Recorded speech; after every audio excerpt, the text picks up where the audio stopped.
La tuberculosis es una enfermedad altamente contagiosa, muy peligrosa ya que a menudo pasa desapercibida. Aunque parece gozar de buena salud, el peligro que corre Christopher es muy real. Si no recibe tratamiento, la tuberculosis puede ser muy destructiva, incluso mortal. ¿Ha tosido el niño en algún momento? No. La tuberculosis se contagia por contacto cercano. Luego, si Christopher ha estado expuesto a alguien cercano, debe padecerla. El problema es que los padres no parecen estar enfermos. Hoy, médicos y autoridades sanitarias disponen de las herramientas necesarias para averiguar quién transmitió la tuberculosis a Christopher. Y cuando lo descubren, lo tratan antes de que pueda contagiar a otras personas. Sin embargo, a finales del siglo XIX, este tipo de investigación ni siquiera era una opción, porque a pesar de que la tuberculosis era la primera causa mundial de muerte, nadie sabía cómo se adquiría.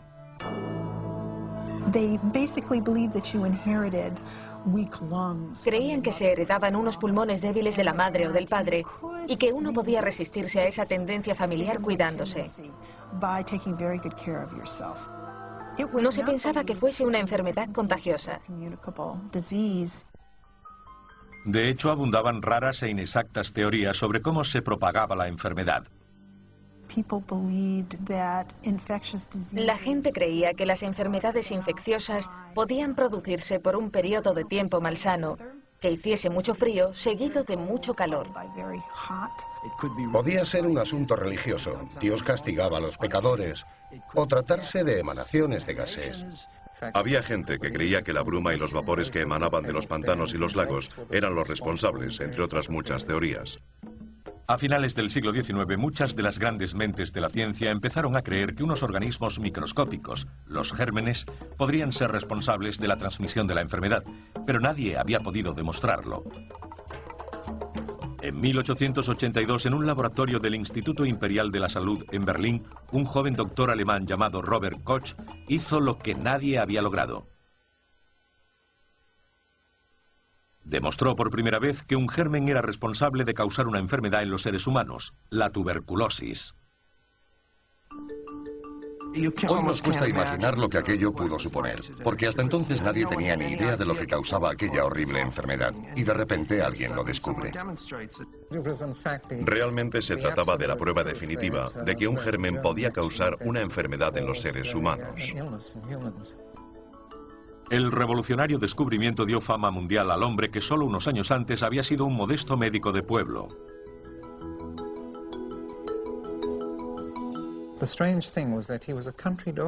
Lo más extraño es que se trataba de un médico rural y solía ver cómo los animales morían de carbunco. Un día, con la única ayuda de su esposa, en un pequeño rincón de su consulta, decidió investigar y cultivar el material obtenido de los animales muertos. Con una serie de sencillos pero extraordinarios experimentos, Koch aisló el germen del carbunco, demostrando que era el único responsable de la enfermedad. 6 años después descubría el germen de la tuberculosis, demostrando de una vez por todas la que llegó a ser conocida como la teoría del germen. Armado con este nuevo conocimiento, se propuso aislar las causas de algunos de los más formidables enemigos de la humanidad. Hizo todos estos grandes descubrimientos uno tras otro. Primero el del carbunco, y luego el aislamiento y cultivo del bacilo de la tuberculosis, demostrando la teoría del germen. Es impresionante. Él y sus discípulos lograron identificar las causas del cólera, la difteria, la fiebre tifoidea y la sífilis, por nombrar unas pocas.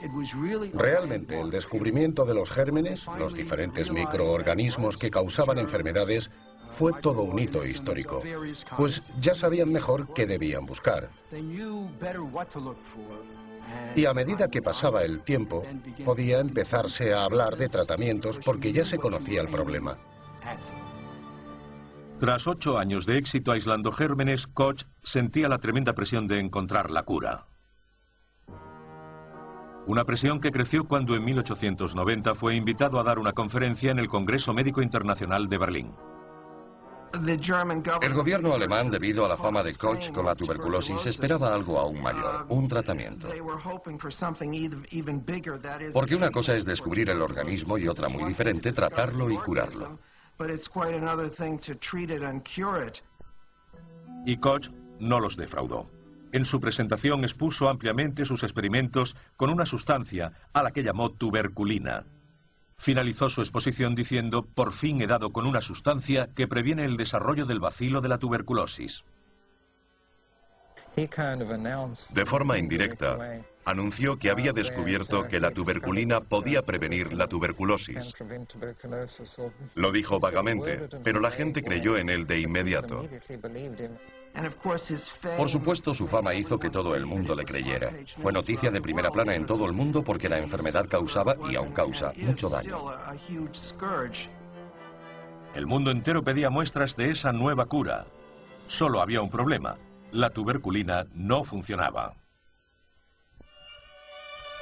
Resultó que la tuberculina hacía que la gente empeorara en vez de mejorar. No la había probado realmente. Solo tenía una corazonada y algunos experimentos preliminares. Que aquello provocó cientos de muertes por tuberculosis, que de otro modo no hubieran ocurrido. Pocos hubieran sobrevivido a un escándalo de tal magnitud, pero Koch lo hizo. De no haber sido tan famoso, probablemente habrían acabado con él. Pero lo que había logrado antes fue lo que lo salvó. De hecho, no solo lo salvó. Incluso después del escándalo, el gobierno alemán lo nombró jefe de su propio instituto para el estudio de enfermedades infecciosas. Y en 1905, por sus investigaciones y descubrimientos sobre la tuberculosis, Robert Koch recibió el Premio Nobel de Medicina.